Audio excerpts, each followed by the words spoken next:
إن الحمد لله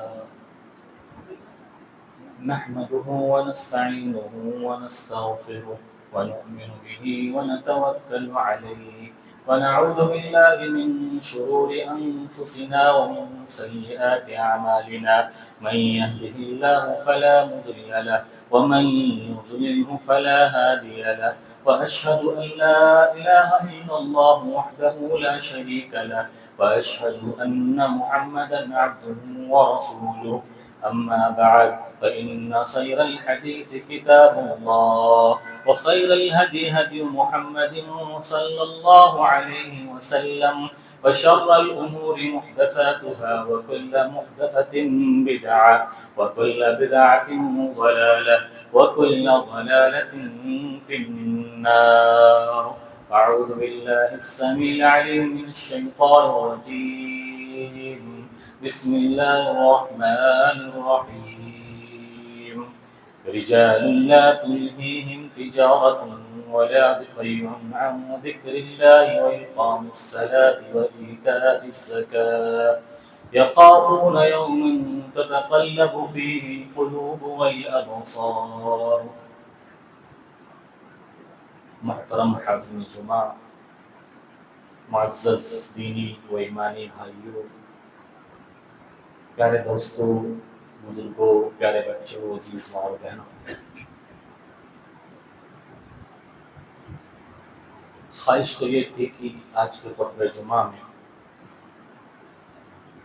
اللہ کے نبی صلی اللہ علیہ وسلم کی سیرت، آپ کی زندگی کے تعلق سے چند باتیں آپ کے سامنے بیان کی جائیں۔ آپ صلی اللہ علیہ وسلم 40 سال کے بعد آپ کو نبوت عطا کی گئی، اور یہی عمر عام طور پر سارے انبیاء کرام کی نبوت اور بعثت کے وقت ہوا کرتی تھی، جس کے اندر معاشرے کے بزرگوں کے لیے بہت ہی بڑا پیغام اور میسج ہے۔ آپ کی سیرت کا مطالعہ کرنا، آپ کی زندگی کو پڑھنا، آپ کی جیونی اور آپ کی بایوگرافی میں غور کرنا ایک مسلمان کے لیے انتہائی ضروری ہے۔ لیکن اس ٹاپک کے تعلق سے انشاءاللہ آنے والے خطبوں میں آپ کے سامنے بیان کروں گا۔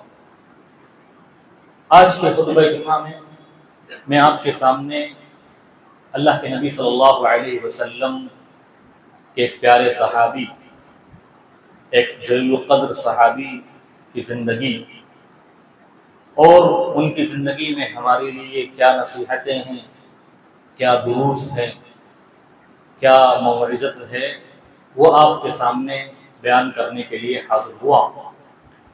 یقیناً مسلمانوں، اس وقت صحابہ کرام کی زندگیوں کو سننا سنانا یہ وقت کی ایک اہم ضرورت ہے، کیونکہ صحابہ کرام کا ایمان، ان کے معاملات، ان کی بندگی، ان کی عبادت ہمارے لیے آئیڈیل اور نمونہ ہے۔ معاملات کی صفائی، دینداری، اخلاق و کردار کے جس لیول پر، جس معیار پر وہ صحابہ کرام فائز تھے، انسانی تاریخ میں ان کی مثال نہیں ملتی، اور نہ قیامت تک آنے والے مسلمانوں میں وہ معاملات کی صفائی، وہ اخلاق و کردار، وہ دینداری پائی جا سکتی۔ میرے بھائیوں، آج کے خطبہ جمعہ میں اللہ کے نبی صلی اللہ علیہ وسلم کے ایک صحابی عبد الرحمن بن عوف رضی اللہ عنہ کی زندگی کے تعلق سے چند باتیں بیان کرنا چاہتا ہوں، کیونکہ ان کی زندگی میں غور و فکر کرنے والا اور ان کو اپنا رول ماڈل اور آئیڈیل بنانے والا، ان کو نمونہ بنانے والا زندگی میں کبھی بھی شرمندہ اور کبھی بھی پریشان نہیں ہو سکتا۔ میرے بھائیو، عبد الرحمن بن عوف رضی اللہ عنہ کی پیدائش مکہ میں عام الفیل کے 10 سال بعد ہوئی، یعنی جس سال ابرہہ نے مکہ کے اندر خانہ کعبہ کو گرانے کے لیے حملہ کیا تھا اور اللہ رب العالمین نے اس کو اور اس کے لشکر کو تباہ و برباد کیا تھا، اس کے ٹھیک 10 سال بعد عبد الرحمن بن عوف رضی اللہ عنہ مکہ کے اندر پیدا ہوئے، یعنی اللہ کے نبی صلی اللہ علیہ وسلم سے عمر میں 10 سال چھوٹے تھے۔ آپ کے پیدا ہونے کے بعد آپ کے والدین نے، آپ کے ماں باپ نے آپ کا نام عبد عمر رکھا، اور بعض روایات میں آتا ہے کہ عبد الکعبہ رکھا، اور اسلام لانے سے پہلے انہی ناموں کے ذریعہ وہ مکہ میں جانے جاتے تھے۔ جب اسلام لے کر آئے تو اللہ کے نبی صلی اللہ علیہ وسلم نے ان کے ناموں کو بدل دیا، کیونکہ شریعت کے اعتبار سے ان کے یہ نام درست نہیں تھے۔ عبد عمر کا مطلب ہوتا ہے عمر کا بندہ، کوئی کسی انسان کا بندہ نہیں ہو سکتا، ہم تو اللہ کے بندے ہیں۔ عبد الکعبہ کا مطلب ہوتا ہے کعبے کا بندہ، کعبہ تو خود مخلوق ہے اور کوئی کعبے کا بندہ نہیں ہو سکتا، ہم سب اللہ کے بندے ہیں، ہم سب اللہ کے بندے ہیں، لہذا اللہ کے رسول صلی اللہ علیہ وسلم نے ان کا نام رکھا عبد الرحمن، رحمان کا بندہ، جو نام کی اللہ تعالیٰ کو بڑا ہی پسند ہے، بڑا ہی پیارا ہے اور اللہ کو محبوب ہے۔ ہمارے یہاں بھی ناموں کے تعلق سے بڑی ہی غفلت اور سستی پائی جاتی ہے، لوگ ایسے شرکیاں نام رکھتے ہیں جن کی ہمارے اسلام میں گنجائش نہیں ہوتی۔ کسی کا نام ہوتا ہے عبد الرسول، رسول کا بندہ، کسی کا نام ہوتا ہے عبد النبی، نبی کا بندہ۔ میرے بھائیو، ہم کسی نبی اور رسول کے بندے نہیں ہیں، نہ کسی مخلوق کے بندے ہیں، ہم سب اللہ کے بندے ہیں، لہذا شرکیاں نام رکھنے سے بچنا چاہیے۔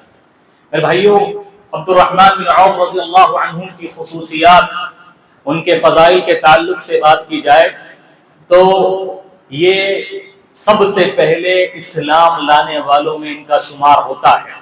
اسلام لانے والوں کی اگر لسٹ نکالی جائے، نام کے اعتبار سے لسٹ نکالی جائے، تعداد کے اعتبار سے، تو ان کا نام 8ویں نمبر پر آتا ہے، ان کا نام 8ویں نمبر پر آتا ہے۔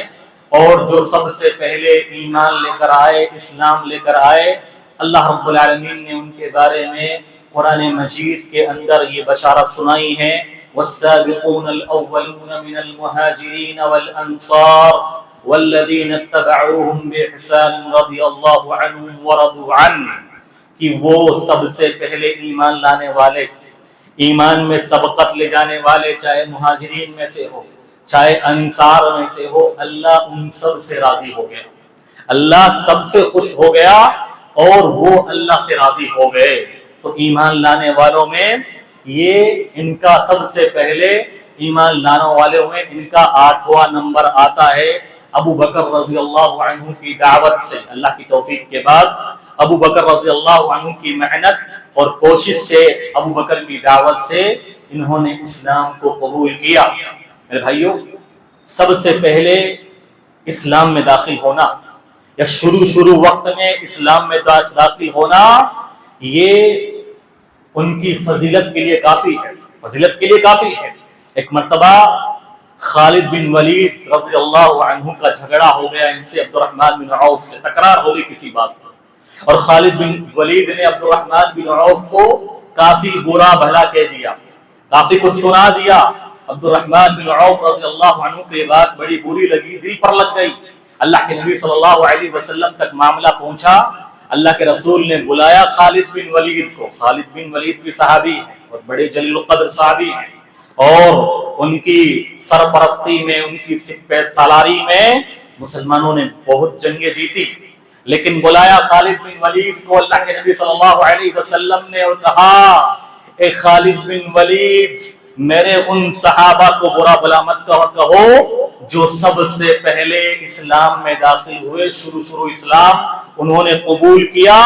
تم اگر احد پہاڑ کے برابر بھی سونا خرچ کر ڈالو، یہ میرے صحابہ جنہوں نے شروع میں اسلام کو قبول کیا، اگر ایک مد، ایک لب بھی جو اگر اللہ کے راستے میں خرچ کرے تم اس کا مقابلہ نہیں کر سکتے۔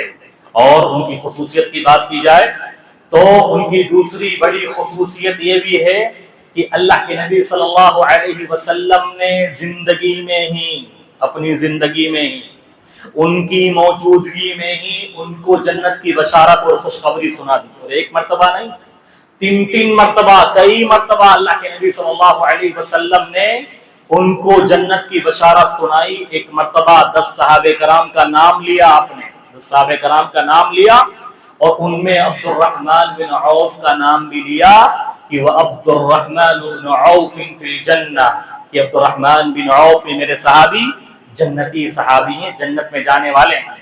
اور دوسری جگہ یہ بدری صحابی ہیں، جنگ بدر میں انہوں نے شرکت کی تھی جو سن 2 ہجری میں ہوئی، اور اللہ کے رسول صلی اللہ علیہ وسلم نے جنگ بدر میں شامل ہونے والے صحابہ کرام کے تعلق سے فرمایا لقد اطلع اللہ علی اہل بدر اعملوا ما شئتم فقد غفرت لكم۔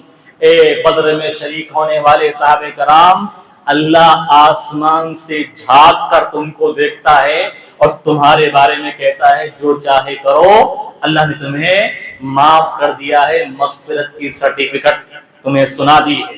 اور تیسری مرتبہ صلح حدیبیہ کے موقع پر جب ایک درخت کے نیچے اللہ کے نبی صلی اللہ علیہ وسلم سے صحابہ کرام 1400 صحابہ کرام بیعت کر رہے تھے، آپ پر بیعت کر رہے تھے کہ اے اللہ کے رسول ہم آپ پر ایمان لاتے ہیں اور آپ کا ساتھ دیں گے، ان میں عبد الرحمن بن عوف بھی شامل تھے، جن کے بارے میں اللہ رب العالمین نے قرآن میں آیت نازل کی لقد رضی اللہ عن المؤمنین اذ یبایعونک تحت الشجرۃ، اللہ ان مومنوں سے خوش ہو گیا جو مومن درخت کے نیچے آپ سے اے نبی بیعت کر رہے تھے، آپ پر ایمان لانے کا اور آپ کی مدد کرنے کا وعدہ کر رہے تھے۔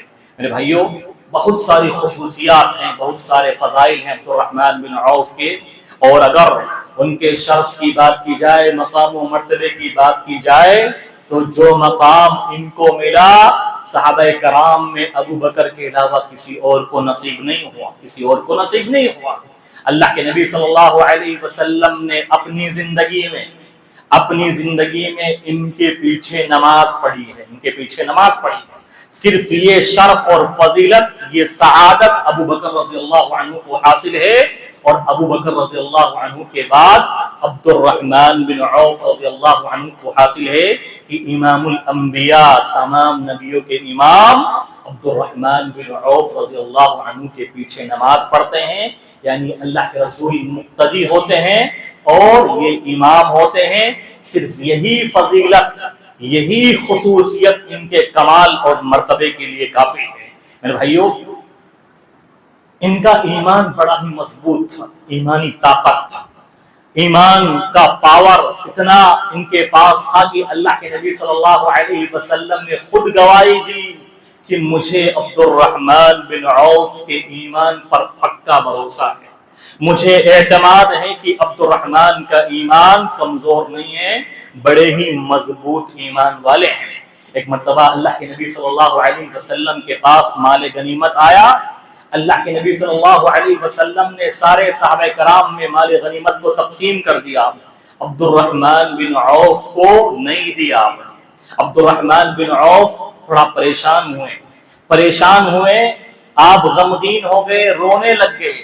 کس بنا پر؟ کہ اس بنا پر کہ مال نہیں دیا، اس بنا پر نہیں، اس کا غم نہیں تھا، بلکہ غم اس بات کا تھا کہ کہیں اللہ کے رسول صلی اللہ علیہ وسلم کے پاس میری کوئی شکایت تو نہیں پہنچی، کوئی کمپلین تو نہیں پہنچی کہ کیا اللہ کے نبی مجھ سے ناراض تو نہیں ہو گئے کہ اللہ کے رسول نے سب کو دیا، مجھے نہیں دیا۔ زارو قطار رونے لگ گئے۔ عمر بن خطاب رضی اللہ عنہ نے پوچھا عبد الرحمن کیوں رو رہے ہو؟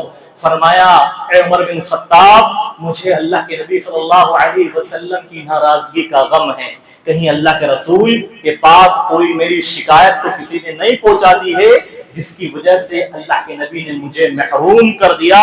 تو عمر فاروق رضی اللہ عنہ نے اللہ کے رسول سے پوچھا کہ اللہ کے رسول عبد الرحمن بن عوف کو آپ نے کچھ نہیں دیا؟ تو اللہ کے رسول صلی اللہ علیہ وسلم نے کہا مجھے عبد الرحمن کے ایمان پر بھروسہ ہے، ان کی ایمانی طاقت پر بھروسہ ہے، میں اگر کچھ بھی نہیں دوں گا تو انہیں برا لگنے والا نہیں ہے۔ عبد الرحمن بڑے ایمان والا ہے، ایمانی قوت والا ہے۔ میرے بھائیو، عبد الرحمن بن عوف رضی اللہ عنہ کی زندگی میں جو ہمارے لیے عبرت اور نصیحت ہے، جو سبق ہے، عبد الرحمن بن عوف رضی اللہ عنہ صحابہ کرام میں ایک کامیاب تاجر تھے، ایک کامیاب بزنس مین تھے۔ اللہ رب العالمین نے کافی نوازا تھا ان کو، کافی مال و دولت عطا کی تھی۔ اگر ان کی مالداری کی بات کی جائے، ان کے وفات کے وقت، جس وقت ان کا انتقال ہوا، جو وراثت، جو ترکہ، جو پراپرٹی چھوڑ کر گئے انتقال کے وقت، یہ انتقال کے وقت کا معاملہ ہے۔ ان کی 4 بیویاں تھی، 21 بیٹے تھے، 7 لڑکیاں تھیں۔ 4 بیویوں کے حصے میں جب کسی باپ کا انتقال ہوتا ہے اور بیویاں موجود ہو اور اولاد کی موجودگی میں، تو بیویوں کو کل پراپرٹی میں سے 8واں حصہ ملتا ہے۔ 8واں حصہ، 4 بیویاں تھیں، اب 4 بیویوں کو 8واں حصہ ملا۔ ایک بیوی کے لیے 80,000 درہم آئے، 80,000 درہم۔ 4 بیویوں کے کتنے ہو گئے؟ 3,20,000۔ یہ 8واں حصہ تھا، یعنی تقریباً 25 لاکھ درہم سے زیادہ یہ کیش میں دینار اور درہم موجود تھے۔ اور انتقال کے وقت ان کے پاس 1,000 اونٹ تھے۔ کتنے اونٹ؟ 1,000 اونٹ۔ ایک اونٹ کی قیمت، اونٹ اس وقت سب سے قیمتی، مکے کے اندر، عرب کے اندر، مدینہ کے اندر سب سے قیمتی سامان مانا جاتا تھا۔ 1,000 اونٹ اور 3,000 بکریاں، یہ انتقال کے وقت کی پراپرٹی اور وراثت ہے ان کی، اور 100 گھوڑے ان کے پاس موجود تھے۔ اور جتنے مالدار تھے، ان کی ساری پراپرٹی کا اگر حساب لگایا جائے، حساب لگانے والوں نے جتنی پونجی جو شروع سے لے کر آخر تک انہوں نے کمائی، $6 بلین۔ $6 بلین۔ آج تک دنیا کا کوئی مالدار اتنا پراپرٹی، اتنا مال نہیں کما پایا۔ اور مالدار تو تھے، لیکن اتنے سخی اور فیاض تھے، اتنے دلدار تھے، اللہ کے راستے میں خرچ کرنے والے، اللہ کے راستے میں لٹانے والے۔ ابھی کاروبار شروع کیا، ابھی کچھ پیسہ جمع کیا، اور 8,000 دینار، یہ دینار سونے کے سکے ہوتے ہیں، 8,000 دینار ان کے پاس جمع ہو گئے۔ 4,000 دینار اپنی آدھی پراپرٹی شروع میں ہی اللہ کے راستے میں خرچ کر دی انہوں نے، خرچ کر دی۔ یہ میں اس خرچے کی بات کر رہا ہوں جو زکوٰۃ کے علاوہ تھی، زکوٰۃ کا ذکر نہیں، زکوٰۃ تو جو واجب تھی۔ زکوٰۃ کے علاوہ جو اللہ نے دیا، اس میں سے نفلی صدقات، جو عام صدقہ و خیرات کرتے تھے، ان کی بات کر رہا ہوں۔ تو اپنی 8,000 کی پراپرٹی میں سے 4,000 درہم خرچ کر دیے۔ منافقین نے الزام لگایا ان کے اوپر، الزام لگایا کہ عبد الرحمن بن عوف ریاکار ہو گئے، دکھاوے کے لیے خرچہ کر رہے ہیں، اللہ تعالیٰ نے قرآن مجید میں ان کے بارے میں آیت نازل فرمائی، والذین یلمزون المتطوعین من المؤمنین فی الصدقات۔ یہ منافق لوگ ہمارے مومن بندوں پر الزام لگاتے ہیں، جو ہمارے مومن بندے اپنی خوش دلی سے خوش ہو کر اللہ کے راستے میں خرچ کرتے ہیں، یہ ان پر الزام لگاتے ہیں۔ علم اللہ ما فی قلوبہم، اللہ ان مومنوں کے دلوں کے حالات کو جانتا ہے کہ یہ کس لیے خرچ کر رہے ہیں، یہ دکھاوے کے لیے خرچ نہیں کر رہے ہیں۔ وَأَنزَلَ السَّكِينَةَ عَلَيْهِمْ، اللہ نے ان خرچ کرنے والے مومنوں کے دلوں پر سکون نازل کر دیا ہے، ان کی زندگی میں سکون نازل کر دیا ہے۔ صحابہ کرام نے فرمایا، یا عبد الرحمن، یہ آیت تمہارے بارے میں نازل ہوئی ہے، تمہیں ان منافقین کی باتوں پر غم کرنے کی ضرورت نہیں ہے، تمہیں پریشان ہونے کی ضرورت نہیں ہے۔ آسمان والے نے آسمان سے تمہارے صدقہ و خیرات سے خوش ہو کر آسمان سے قرآن کی آیت نازل فرما دی ہے۔ میرے بھائیوں، بڑے متقی پرہیزگار تھے اور بڑے دلدار، سخی و فیاض تھے۔ خرچ کرنے کا مادہ میرے بھائیوں اتنا تھا، لکھنے والے لکھتے ہیں پورے مدینہ پر ان کا احسان تھا، پورے مدینہ والوں پر احسان کیا کرتے تھے۔ کس طرح سے؟ 1/3 مدینہ والوں کو تو انہوں نے قرض دے رکھا تھا، قرضے میں مال دے رکھا تھا، اور 1/3 مدینہ والوں جنہوں نے قرض لے کر رکھا تھا دوسروں سے اور قرض کے بوجھ میں دبے ہوئے تھے، ان کا قرض چکایا کرتے تھے، ان کا قرض اپنا مال دے کر ان کو قرض سے آزاد کیا کرتے تھے، اور 1/3 مدینہ والوں کو تحفے تحائف دیا کرتے تھے۔ اور اللہ کے نبی صلی اللہ علیہ وسلم کی حدیث، وَلَا يَأْكُلْ طَعَامَكَ إِلَّا تَقِيٌّ، تمہارا مال نیک لوگ کھانا چاہیے، تمہارا کھانا نیک لوگوں کو کھلانا چاہیے تمہیں۔ اللہ کے رسول کی حدیث اس پر بڑا عمل کیا کرتے تھے، اس پر بڑا عمل کیا کرتے تھے، ہمیشہ نیک لوگوں کی دعوتیں دیا کرتے تھے، ان کو کھانا کھلایا کرتے تھے، ان کی دیکھ ریکھ کیا کرتے تھے۔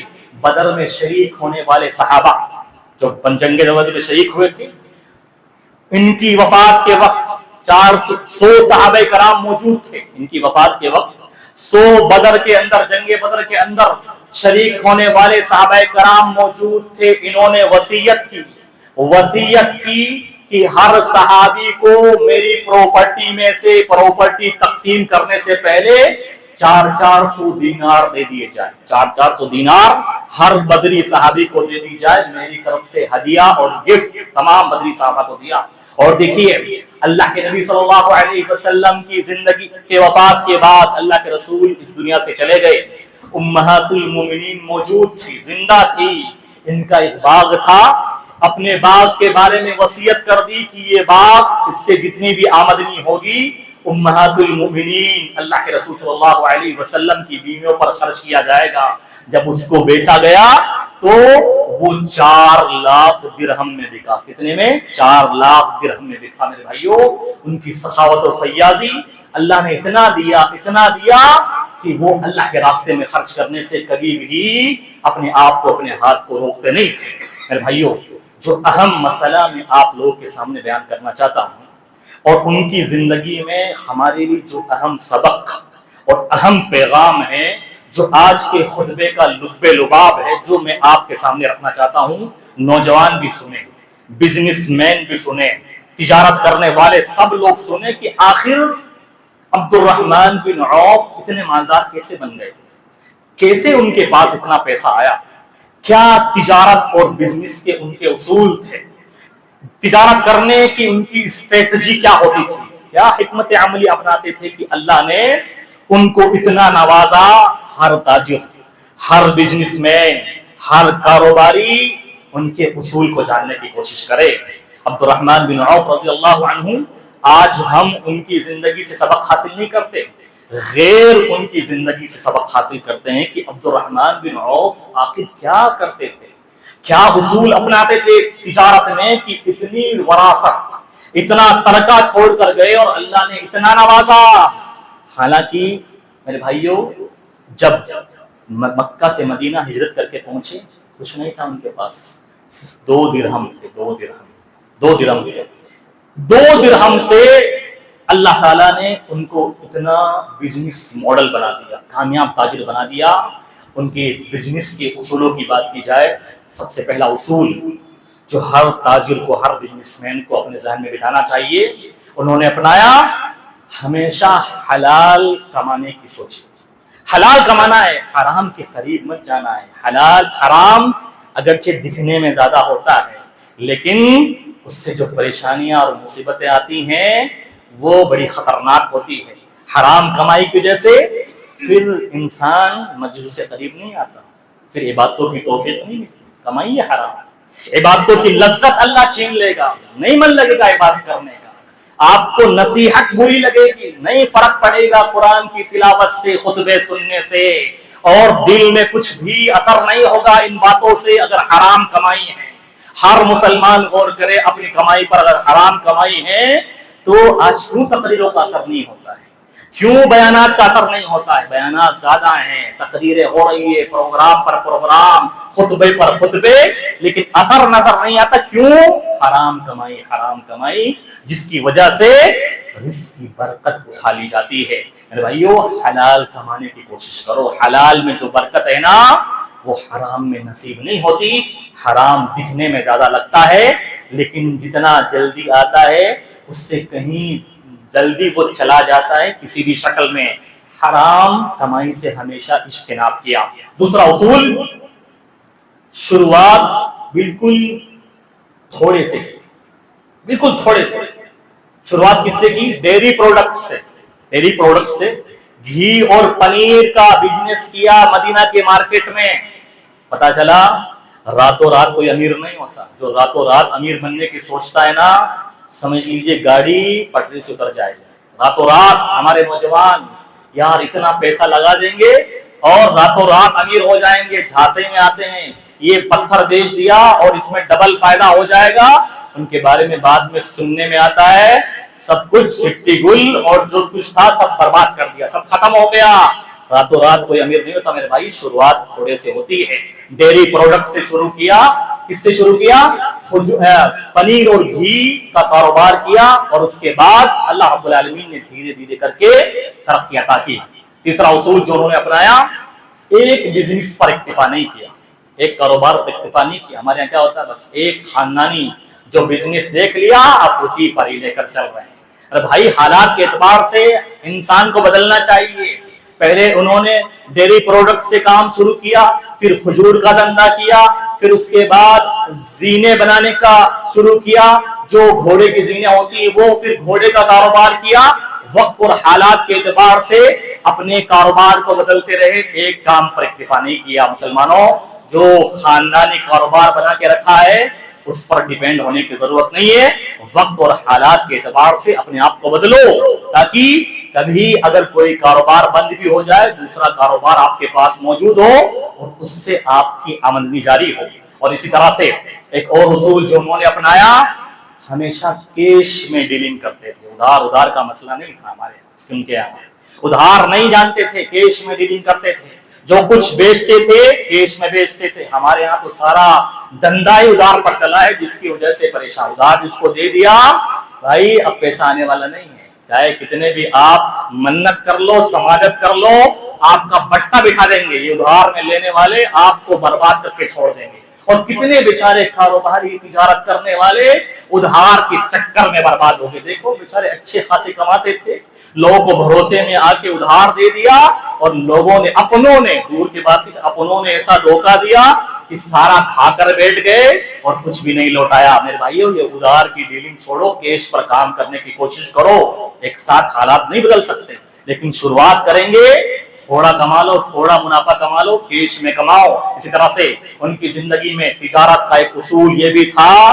کہ کبھی بھی زیادہ کمانے کے چکر میں اپنے اسٹاک کو، اپنے مال کو اسٹاک کر کے نہیں رکھتے تھے۔ زیادہ کمانے کے چکر میں زیادہ فائدہ ملے گا تب مال کو بیچیں گے۔ میرے بھائیو، اصل ہوتا ہے فلو آف منی، آپ کے پاس مال آ رہا ہے، جا رہا ہے، یہ مال کا آنا اور جانا، یہ اصل تجارت ہوتی ہے، یہ اصل کمائی ہوتی ہے۔ ان کی زندگی میں انہوں نے اصول اپنایا، کم پروفٹ اور تجارت زیادہ، کم پروفٹ اور چیزوں کو بیچنا زیادہ۔ ہمارے یہاں کیا ہوتا ہے، مال پڑا ہوا ہے سالوں سے، 10 سال 20 سال 25 سال، جو قیمت چاہیے وہ نہیں مل رہی ہے، نہیں بیچیں گے، نہیں بیچیں گے۔ زمانہ بیت جاتا ہے، 30 سال 40 سال جو کھڑی پڑی ہے اس کی ریٹ لگا دی، اب وہ نہیں بک رہی ہے، اب اسی کے چکر میں پڑے۔ بھائی آپ اس کو بیچ کے کم پروفٹ کما کے دوسرے کاروبار میں حصہ ڈالو، دوسرا کام کرو۔ کتنے لوگ پریشان ہیں، 4 بھائی ہیں